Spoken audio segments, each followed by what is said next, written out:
ನಮಸ್ಕಾರ ವೀಕ್ಷಕರೇ. ಮೇಡಮ್, ಈಗ ರೆಗ್ಯುಲರಾಗಿ ನಾವು ಪ್ರತಿದಿನ ಮನೆಗಳಲ್ಲಿ ಸಾಕಷ್ಟು ವಸ್ತುಗಳನ್ನ ಬಳಸ್ತೀವಿ. ಕೆಲವೊಂದು ಅಂದರೆ ನಿಮ್ಮ ಹತ್ರನೇ ನಮಗೆ ಪರಿಚಯ ಆಗಿರೋದು ಯಾವೆಲ್ಲ ವಸ್ತುಗಳನ್ನ ನಾವು ದಿನನಿತ್ಯ ಬಳಸ್ತೀವಿ ಅವುಗಳ ಮೇಲೆ ರೇಖಿ ಪ್ರಭಾವ ಇತ್ತು ಅಂದಾಗ ರೇಖಿ ಮುಖಾಂತರಗಳಲ್ಲಿ ಕೆಲವೊಂದಷ್ಟು ಟ್ರಿಕ್ಸ್ಗಳನ್ನ ನಾವು ಬಳಸ್ಕೊತ ಆ ವಸ್ತುಗಳನ್ನ ಯೂಸ್ ಮಾಡಿದ್ರೆ ಅದರದ್ದು ಎನರ್ಜಿ ಲೆವೆಲ್ ಆಗ್ಬೋದು, ಅದರದ್ದು ಇನ್ನೂ ಒಂದಷ್ಟು ನಮಗೆ ಬೆನಿಫಿಟ್ಸ್ ಜಾಸ್ತಿ ಇರುತ್ತೆ ಅಂತ. ಸೊ ಇದು ಯಾವ ರೀತಿ ತಿಳಿಸ್ಕೊಡಿ ನಮ್ಮ ವೀಕ್ಷಕರಿಗೆ. ಸೊ ದಿನನಿತ್ಯ ಯೂಸ್ ಮಾಡುವಂಥ ವಸ್ತುಗಳಲ್ಲಿ ನಾವು ನೀರಿಗೂ ಸಹ ಹೀಲ್ ಮಾಡ್ತೀವಿ. ನಾವು ಬೆಳಗ್ಗೆ ಎದ್ದ ತಕ್ಷಣ ಆ ಕುಡಿಯುವಂಥ ನೀರಿಗೆ ನಮ್ಮ ಒಂದು ರೇಖಿ ಎನರ್ಜಿನ ಕೊಟ್ಟು ಅದರಲ್ಲಿ ಸಿಂಬಲ್ಸ್ ಬರುತ್ತೆ, 4 ಸಿಂಬಲ್ಸ್ ಬರುತ್ತೆ. ಸೊ ಆ 4 ಸಿಂಬಲ್ಸನ್ನು ಹಾಕಿ ಅದನ್ನು ಸ್ವೀಕಾರ ಮಾಡೋದ್ರಿಂದ ಯಾವುದೇ ಥರ ಇನ್ಫೆಕ್ಷನ್ಸ್ ಇರ್ಬೋದು ಅದೆಲ್ಲ ದೂರ ಆಗುತ್ತೆ. ಇನ್ನು ಹೊರಗಡೆ ಟ್ರಾವೆಲ್ ಮಾಡೋರು ಅಷ್ಟೇ, ಊಟಗಳಲ್ಲಿ ತುಂಬ ಸೈಡ್ ಎಫೆಕ್ಟ್ಸ್ ಇರುತ್ತೆ ಅಥವಾ ಇನ್ಫೆಕ್ಷನ್ಸ್ ಇರುತ್ತೆ ಹೊರಗಡೆ ಊಟ ಮಾಡಬೇಕಾದ್ರೆ. ಆ ಊಟಕ್ಕೆ ಆ ರೇಖಿ ಎನರ್ಜಿನ ಕೊಟ್ಟು ಹೇಗೆ ಸೇವನೆ ಮಾಡಬೇಕು ಈ ಥರ ಎಲ್ಲನೂ ರೇಖಿ ಎನರ್ಜಿನಲ್ಲಿ ಬರ್ತಾ ಇರುತ್ತೆ. ಯಾಕಂದರೆ ಸೊ ನಮ್ಮ ದಿನನಿತ್ಯದ ವಸ್ತುಗಳಲ್ಲಿ ಎಷ್ಟೋ ಕಲುಷಿತ ಇರುತ್ತೆ. ಆ ಒಂದು ಎನರ್ಜಿಯಿಂದ ಅದರಲ್ಲಿರುವಂತಹ ನೆಗೆಟಿವ್ಸ್ ಅನ್ನ ರಿಮೂವ್ ಮಾಡಿ ಪಾಸಿಟಿವ್ ಮಾತ್ರ ತಗೊಳ್ಳೋವಂಥದ್ದು. ಫಾರ್ ಎಕ್ಸಾಂಪಲ್, ನಮ್ಮ ಒಂದು ಮೆಡಿಸನ್ಸ್ ಡೈಲಿ ಅಂದ್ರೆ ತುಂಬಾ ಜನ ಈಗ ಮೆಡಿಸನ್ಸ್ ತಗೊಳ್ಬೇಕು, BP ಇರೋದು, ಶುಗರ್ ಇರೋರು ಇರ್ಬೋದು. ಸೊ ಡೈಲಿ ಅವ್ರಿಗೆ ಅದೊಂದು ಊಟದ ಜೊತೆನೆ ಕೊಟ್ಬಿಡ್ತಾರೆ. ಸೊ ಊಟದ ತರನೇ ಮಾಡ್ತಿರ್ತಾರೆ ತುಂಬಾ ಜನ. ಸೊ ಆ ಒಂದು ಮೆಡಿಸನ್ಸ್ ಅಲ್ಲಿ ಎಲ್ರಿಗೂ ಗೊತ್ತಿರೋ ಹಾಗೆ ಸೈಡ್ ಎಫೆಕ್ಟ್ಸ್ ಇದ್ದೇ ಇದೆ, ಮತ್ತೆ ಮೆಡಿಕಲ್ ಅದನ್ನ ಒಪ್ಪುತ್ತೆ. ಸೊ ಲೈಫ್ ಟೈಮ್ ತಗೊಳ್ತಿದ್ದಾರೆ ಅಂದಾಗ ಆ ಒಂದು ಲಿವರ್ ಡ್ಯಾಮೇಜ್ ಆಗಿರೋದಿರ್ಬೋದು, ಇಲ್ಲ ಒಂದು ಕಿಡ್ನಿಗೆ ಅದ್ರದ್ದು ಹಾನಿಕಾರ ಆಗಿರ್ಬೋದು, ಎಲ್ಲಾನು ಜನ ನೋಡಿದ್ದಾರೆ, ಅನುಭವಿಸ್ತಾನೂ ಇದ್ದಾರೆ. ಸೊ ಈ ಒಂದು ಮೆಡಿಸನ್ಸ್ಗೆ ಯಾವ ಥರ ನಾವು ರೇಖಿಯನ್ನ ಕೊಡ್ಬೋದು, ಎನರ್ಜಿಯನ್ನ ಕೊಡ್ಬೋದು, ರೇಖಿ ಕಲಿದಿದ್ರೂ ಯೂನಿವರ್ಸಲ್ ಎನರ್ಜಿನ ಯಾವ ಥರ ಕೊಡ್ಬೋದು ಅನ್ನೋದನ್ನು ಸಹ ನಾವು ಪ್ರಾಕ್ಟೀಸ್ ಮಾಡ್ಬೋದು. ಫಾರ್ ಎಕ್ಸಾಂಪಲ್, ಒಂದು ಮೆಡಿಸನ್ ಅಂತ ತಗೊಂಡಾಗ ನಿಮ್ಮ 2 ಕೈಗಳ ಮಧ್ಯೆ ಆ ಮೆಡಿಸನ್ ಅನ್ನ ಇಟ್ಟು ಆ ಯೂನಿವರ್ಸ್ಗೆ ಪ್ರೇ ಮಾಡಿ, ಇದರಲ್ಲಿರುವಂತಹ ಓನ್ಲಿ ಪಾಸಿಟಿವ್ ಅಂಶಗಳು ಮಾತ್ರ ನನಗೆ ಸಿಗಲಿ, ನಾನು ಗುಣ ಆಗೋಕ್ಕೆ ಎಷ್ಟು ಪಾಸಿಟಿವಿಟಿ ಬೇಕೋ ಅಷ್ಟು ನನಗೆ ಸಿಗಲಿ, ಬೇರೆ ನಕಾರಾತ್ಮಕ ಶಕ್ತಿಗಳಿರ್ಬೋದು, ನೆಗೆಟಿವ್ಸ್ ಇರ್ಬೋದು, ಎಲ್ಲ ನನ್ನಿಂದ ದೂರ ಇರಲಿ ಅಂತ ಅದಕ್ಕೆ ಒಂದ್ಸಲ ಹೀಲ್ ಮಾಡಿ. ಅಂದರೆ ತಂದ ತಕ್ಷಣ ಅದಕ್ಕೆ ಗುಣ ಮಾಡಿ ಅಥವಾ ಹೀಲಿಂಗ್ ಅಂತ ಕರಿತೀವಿ. ರೇಖಿ ಎನರ್ಜಿನ ಕೊಡೋದನ್ನ ಹೀಲಿಂಗ್ ಅಂತ ಕರಿತೀವಿ. ಆ ಎನರ್ಜಿನ ಕೊಟ್ಟು ಅದನ್ನ ಸೇವನೆ ಮಾಡೋದ್ರಿಂದ ಎಷ್ಟೋ ಸೈಡ್ ಎಫೆಕ್ಟ್ಸ್ ಇಂದ ನಾವು ದೂರ ಇರ್ಬೋದು. ಅದರಲ್ಲೂ ಮೇಯ್ನ್ ಆಗಿ ಮಕ್ಕಳಿಗೆ. ಸೊ ನಾವು ಮಕ್ಕಳಿಗೆ ಮೆಡಿಸನ್ಸ್ ಡಾಕ್ಟರ್ಸೇ ಇಂಜೆಕ್ಷನ್ ಹಾಕಲ್ಲ, ಓನ್ಲಿ ಸಿರಪ್ಸ್ ಇರ್ಬೋದು, ಆ ಥರ ಎಲ್ಲ ಕೊಡ್ತಾರೆ. ಆ ಸಿರಪ್ಗಳಲ್ಲೂ ಸಹ ಎಷ್ಟೋ ನೆಗೆಟಿವ್ಸ್ ಇರುತ್ತೆ, ಮಕ್ಕಳಿಗೆ ಹಾನಿಕಾರ ಆಗೋದಿರುತ್ತೆ.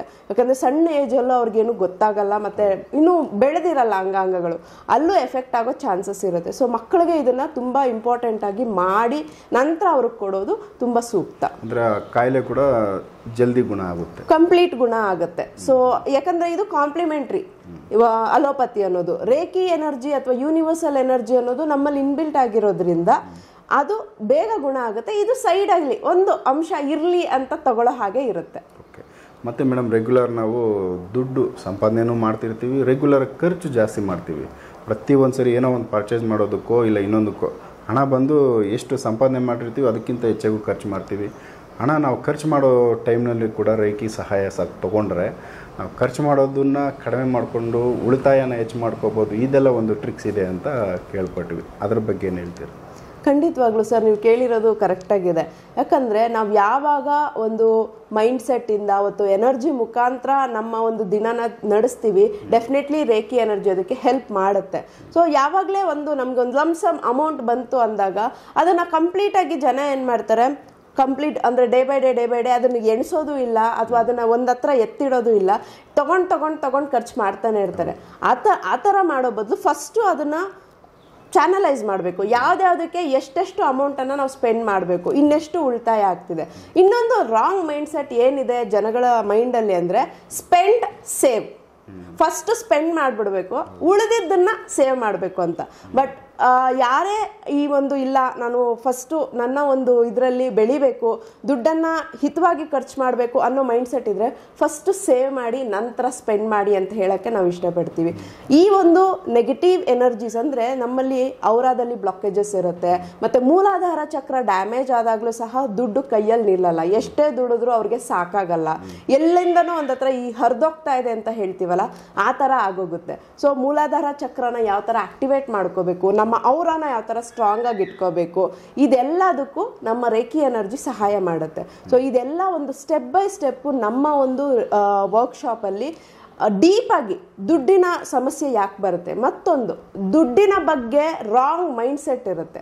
ದುಡ್ಡು ದುಡಿಯೋರೆಲ್ಲ ತುಂಬ ಕೆಟ್ಟ ಕೆಲಸಗಳನ್ನು ಮಾಡಿ ದುಡಿಯೋ ಅಂಥವ್ರು, ಎಷ್ಟೋ ಎತ್ತರಕ್ಕೆ ಬೆಳೆದಿರ್ತಾರೋ ಅಷ್ಟು ಅವರು ಮೈಂಡ್ಸೆಟ್ಟಲ್ಲಿ ತುಂಬ ರಾಂಗ್ ಇನ್ಫಾರ್ಮೇಷನ್ಸ್ ಇರುತ್ತೆ, ಈ ಥರ ಎಲ್ಲ ಇರುತ್ತೆ. ಮತ್ತು ಮಕ್ಕಳಿಂದನೂ ಕೆಲವೊಂದು ಇನ್ಪುಟ್ಸ್ ಕೊಟ್ಬಿಟ್ಟಿರ್ತೀವಿ, ಯಾರೇ ದುಡ್ಡು ಕೊಟ್ಟರು ತಗೋಬಾರ್ದು, ದುಡ್ಡಿನ ಬಗ್ಗೆ ಭಯ ಇರಬೇಕು, ಈ ಥರ ಎಲ್ಲ, ಇದೆಲ್ಲ ಚೈಲ್ಡ್ಹುಡ್ ಟ್ರಾಮಾಸ್ ಅಂತಲೂ ಕರಿತೀವಿ ನಾವು.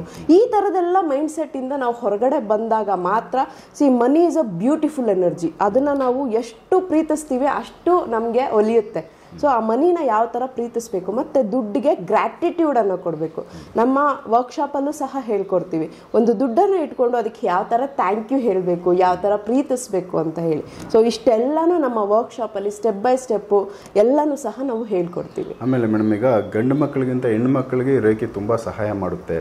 ಮನೆಗಳಲ್ಲಿ ರೆಗ್ಯುಲರ್ ಆಗಿ ತುಂಬ ಸಮಯ ಹೆಣ್ಮಕ್ಳು ಕಳೆಯೋದ್ರಿಂದ ರೇಖೆ ಬಂದು ಅವ್ರಿಗೆ ತುಂಬ ಪಾಸಿಟಿವ್ ಆಗಿರ್ಬೋದು, ಮತ್ತು ಅವ್ರಿಗೆ ಅವರು ಒಂದು ಜೀವನನ ಅಭಿವೃದ್ಧಿ ಮಾಡ್ಕೊಳ್ಳೋದಕ್ಕೆ ತುಂಬ ಸಪೋರ್ಟಿವ್ ಆಗಿದೆ ಅಂತ. ಸೊ ಅದ್ರ ಬಗ್ಗೆ ಏನು ಹೇಳ್ತೀರಾ? ಖಂಡಿತವಾಗ್ಲು. ಈಗ ಒಬ್ಬ ಹೆಣ್ಣು ಮನೆಯಲ್ಲಿ ರೇಖೆ ಕಲ್ತ್ರೆ, ನಾವು ಆಗಲೇ ಹೇಳಿದಾಗೆ ಡಾಕ್ಟರ್ ಇದ್ದಾಗೆ ಒಬ್ರು ಕಲ್ತ್ರೆ, ಅದರಲ್ಲೂ ಒಂದು ತಾಯಿ ಒಂದು ಹೆಣ್ಣು ಕಲ್ತಾಗ, ಯಾಕಂದ್ರೆ ಓಕೆ ಮನೆಯೆಲ್ಲ ನಡೆಸ್ತಿರ್ತಾಳೆ, ಸೊ ಯಾರಿಗೆ ಏನೇ ತೊಂದರೆ, ಯಾರಿಗೆ ಏನು ಅವಶ್ಯಕತೆ ಅಂತ ಹೆಣ್ಣಿಗೆ ಗೊತ್ತಿರುತ್ತೆ. ಸೊ ಅವರು ರೇಖೆ ಕಲ್ತಾಗ ಸೆಲ್ಫು ತುಂಬ ಚೆನ್ನಾಗಿ ಹೆಲ್ಪ್ ಆಗುತ್ತೆ. ಮತ್ತು ನಾವು ಹೇಳಿದಾಗೆ ಊಟಕ್ಕೆ, ನೀರಿಗೆ, ಎಲ್ಲದಕ್ಕೂ ರೇಖಿನ ಕೊಡ್ಬೋದು. ಮತ್ತು ಮನೆಯಲ್ಲಿ ಬಾಂಧವ್ಯ, ಹೊಂದಾಣಿಕೆ, ನಾವು ಯಾರಿಗೆ ರೇಖಿ ಎನರ್ಜಿ ಕೊಡ್ತೀವೋ ಅವ್ರ ಜೊತೆ ಬಾಂಡೇಜ್ ತುಂಬ ಚೆನ್ನಾಗಿರುತ್ತೆ, ಕಂಪ್ಯಾಟಬಿಲಿಟಿ ಚೆನ್ನಾಗಿರುತ್ತೆ, ಕೋಆಪ್ರೇಷನ್ ಚೆನ್ನಾಗಿರುತ್ತೆ, ಅಂಡರ್ಸ್ಟ್ಯಾಂಡಿಂಗ್ ಚೆನ್ನಾಗಿರುತ್ತೆ. ಸೊ ಈ ಥರ ಒಂದು ಹೆಣ್ಣು ಕಲ್ತಾಗ ಮನೆಯೆಲ್ಲ ತುಂಬ ಖುಷಿಯಾಗಿರ್ಬೋದು, ಹೆಲ್ತಿಯಾಗಿರ್ಬೋದು, ತಾನು ಯೂಸ್ ಮಾಡೋ ಎಲ್ಲ ವಸ್ತುಗಳಿಗೂ ರೇಖಿ ಎನರ್ಜಿನ ಕೊಡ್ಬೋದು. ತನ್ನ ಹಸ್ಬೆಂಡ್ ಫೈನಾನ್ಷಿಯಲ್ ಪ್ರಾಬ್ಲಮ್ ಇದ್ರೆ ಕೊಡ್ಬೋದು, ಮಕ್ಕಳ ಎಜುಕೇಷನ್ ಕೊಡ್ಬೋದು, ಈ ಥರ A to Z ಎಲ್ಲದಕ್ಕೂ ರೇಖಿ ಎನರ್ಜಿನ ಕೊಡ್ಬೋದು. ಮತ್ತೆ ತನಗೆ ತಾನು ಸಹ ಎನರ್ಜಿ ಕೊಟ್ಟು ತನ್ನ ಒಂದು ಓನ್ಲಿ ಮನೆ ಸೀಮಿತ ಅಂತಲ್ಲ, ತನ್ನ ಒಂದು ಎಕ್ಸ್ಟ್ರಾ ವರ್ಕ್ ಇದ್ರೆ ಅದಕ್ಕೂ ಸಹ, ಯಾಕಂದ್ರೆ ರೇಖಿ ಪ್ರಾಕ್ಟೀಸ್ ಮಾಡೋರು ನಮಗೆ ತುಂಬಾ ಜನ ಹೇಳಿದ್ದಾರೆ, ನಾನು ಕಂಟಿನ್ಯೂಸ್ ಆಗಿ 3 days ಇಂದ ವರ್ಕ್ ಮಾಡ್ತಾ ಇದ್ದೀನಿ, ನಾನು ಸ್ಟ್ರೈನ್ ಆಗ್ತಿಲ್ಲ, ನಾನು ತುಂಬಾ ಎನರ್ಜೆಟಿಕ್ ಆಗಿದ್ದೀನಿ, ಈ ತರ. ಸೊ ತನಗೂ ತಾನು ಸಹ ಹೀಲ್ ಮಾಡ್ಕೋಬಹುದು. ಮತ್ತೆ ಈ ಹೀಲಿಂಗ್ ಟೆಕ್ನಿಕ್ಸ್ ಅನ್ನ ಆಲ್ 365 ಡೇಸು ಹೀಲ್ ಮಾಡ್ಬೋದು. ಯಾವುದೇ ಒಂದು ನಮ್ಮಲ್ಲಿ ಹೇಳ್ತೀವಲ್ಲ, ಇಲ್ಲ ನನಗೆ ಸೂತ್ಕ ಇದೆ, ಇಲ್ಲ ನಮ್ಮಲ್ಲಿ ಈ ದಿನ ಮಾಡಂಗಿಲ್ಲ ಅಂತೆಲ್ಲ ಇರ್ತಲ್ಲ, ಆ ಥರ ಏನಿಲ್ಲ. ಆಲ್ 24 hours, ಆಲ್ 365 days ಹೆಣ್ಮಕ್ಳು ಸಹ ತಮ್ಮ ಮಂತ್ಲಿ ಸೈಕಲ್ಸಲ್ಲೂ ಸಹ ಇದನ್ನು ಪ್ರಾಕ್ಟೀಸ್ ಮಾಡ್ಬೋದು. ಸೊ ಯಾವ ಸಮಯ ತುಂಬ ಸೂಕ್ತ ಈ ರೇಖೆ ಒಂದು ವಿದ್ಯೆನ ಪ್ರಾಕ್ಟೀಸ್ ಮಾಡೋದಕ್ಕೆ? ಎಲ್ಲ ಸಮಯದಲ್ಲಿ ಮಾಡ್ಬೋದಾ, ಇಲ್ಲ ಪರ್ಟಿಕ್ಯುಲರ್ ಈ ಸಮಯ ತುಂಬ ಸಪೋರ್ಟಿವ್ ಆಗಿರುತ್ತೆ ಅನ್ನೋದಾದರೆ ಯಾವುದನ್ನು ಸಜೆಷನ್ ಮಾಡ್ತೀರಾ? ಸರ್, ಇದಕ್ಕೆ ಯಾವುದೇ ಥರ ಅಡೆತಡೆ ಇಲ್ಲ ಸರ್.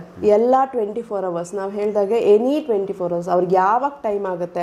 ಬೆಳಗಿನ ಜಾವ ಬ್ರಾಹ್ಮಿ ಮುಹೂರ್ತದಲ್ಲಿ ಮಾಡೋರು ಇದ್ದಾರೆ, ಮಧ್ಯಾಹ್ನ 12 ಗಂಟೆಯಲ್ಲಿ ಮಾಡೋರು ಇದ್ದಾರೆ. ಅವರವರ ಒಂದು ಡೈಲಿ ರುಟೀನ್ ವರ್ಕ್ಸ್ ಏನಿದೆ ಅದನ್ನು ಮುಗಿಸ್ಕೊಂಡು ಸಹ ಮಾಡ್ಬೋದು.